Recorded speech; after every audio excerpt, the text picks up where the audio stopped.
your little Sadie girl. That little Sadie girl.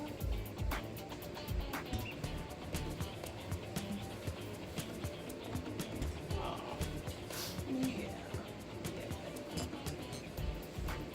Oh, you have a rough day. You have a rough day. Oh, Odyssey girl.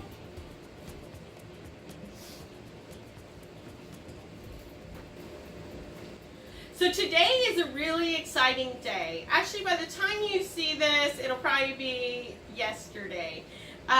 Today I am up and ready to go and you think I'm going to work, but I'm not. Not yet, anyway.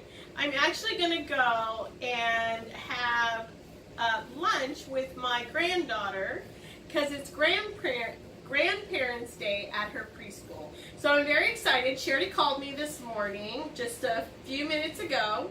And so I'm very excited to go spend some time with her at her school and have lunch with her. And she is just a little gem, as all my grandkids are.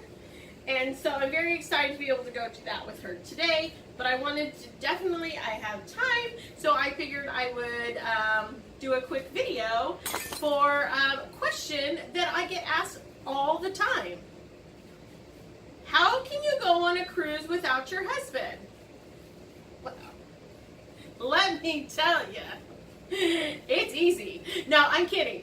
What it is that sometimes our schedules don't mesh up as well, and I know even though this was planned a couple years ago, what I try to do is book solo or single, and then depending on his work schedule or whatever is happening in our daily world life, then he can either he's able to join me or not.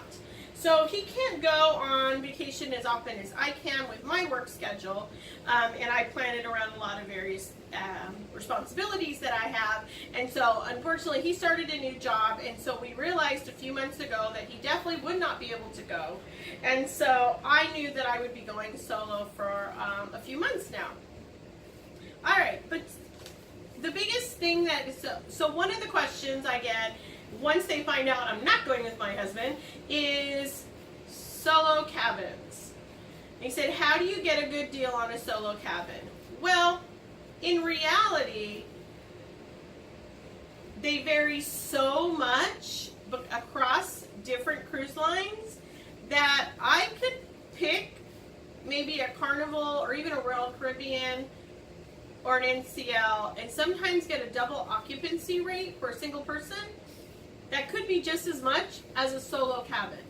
So you really have to do your research and really look at all of the different options for you, because it's all based on if you want to go to a specific place, or if you want a specific ship, or if you want a specific ship with a specific itinerary, and then also, it's your budget. So you got to see what works for you. When my husband goes, we really think a balcony is better for us, but with solo cabins, and I can do, I've done an interior recently, and it wasn't bad. I was okay with it. So going on some of these solos in an interior cabin, which is primarily what they have, works for me. But I'm going to give you a little bit of the few of the ships that have solo cabins. Alright, I got my little cheat sheet out here like I always do. So I'm going to give you these. Now, when I was doing some research for something else, I realized that the MSC actually has two ships that have solo cabins, which is the Meraviglia and the Bellissima. So those two ships have solo cabins, which I did not know.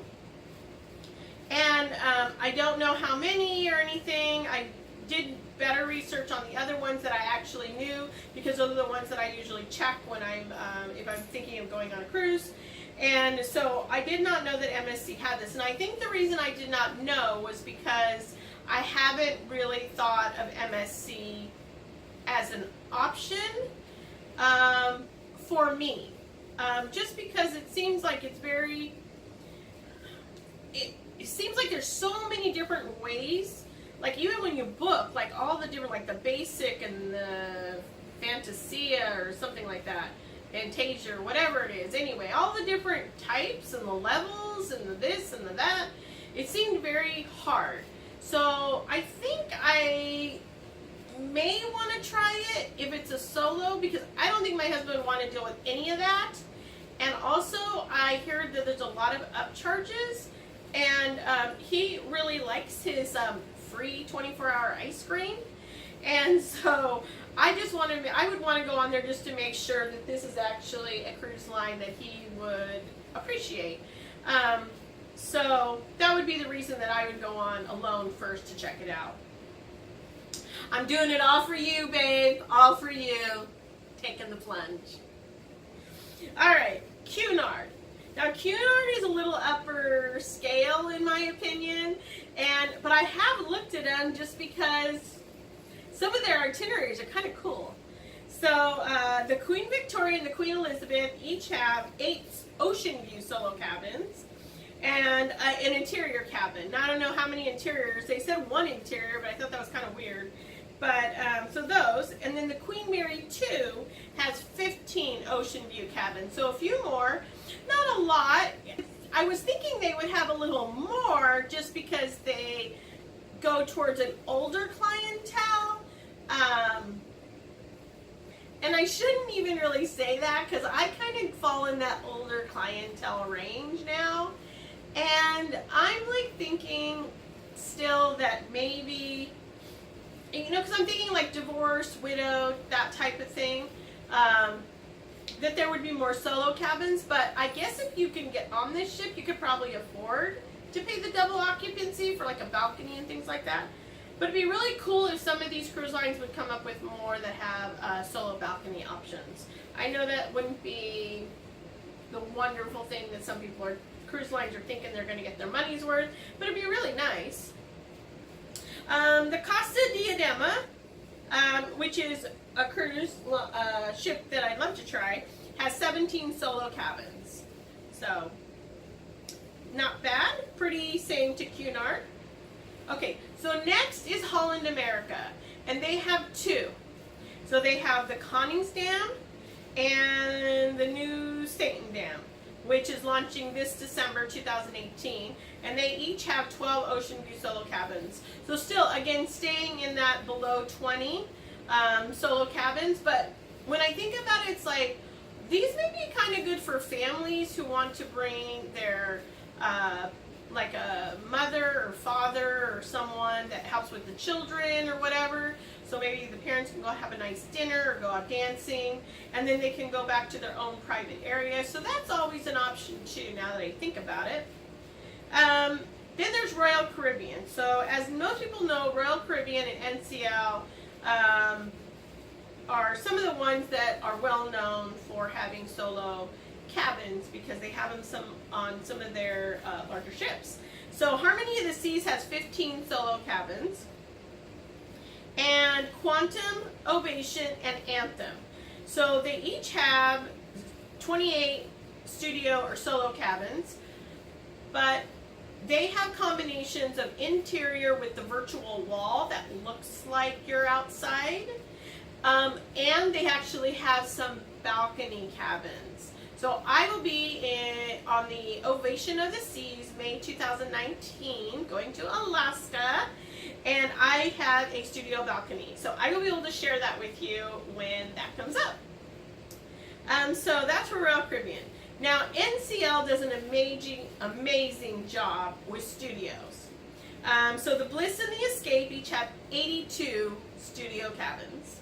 The Breakaway and the Getaway have 59 studio cabins, and the Epic has 128 studio cabins, which I find amazing. I didn't even know they have that many on that ship, and I will be on the Epic in like 30 days, so I will be able to check all that out. One thing I do want to check out, and it'll go towards people in both ways on the Epic, for any of these solo things, mainly on the Epic, on the NCL, because I think a lot of the ships tend to have the same little studio private area where you can engage with others in these studio cabins, and they have social times and things like that, and there's supposed to be, I don't want to say a concierge, but someone from the ship that actually helps and assists with group things and group activities and things like that. That's what I hear.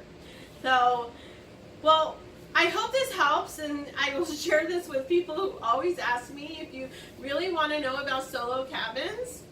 These are the ships that have them. I'm sure there's probably a few others out there that maybe, but this is what the research that I found and the ones that I look at. And of course, MSC, like, I'm super excited. I will actually add that into my little research and stuff when I'm looking at cruises, when I am traveling without the hubby. If you know of any other ships that have solo cabins that I haven't mentioned here, please leave a comment below. I'd like to know, like to hear about it, and mention if you are traveling solo, why you're traveling solo. I'd like to know. I think it's always interesting to hear from another person's perspective. So I am off to be with my granddaughter. If you like this video, give it a little thumbs up. If you really liked it, subscribe. And if you'd like to see me in between videos,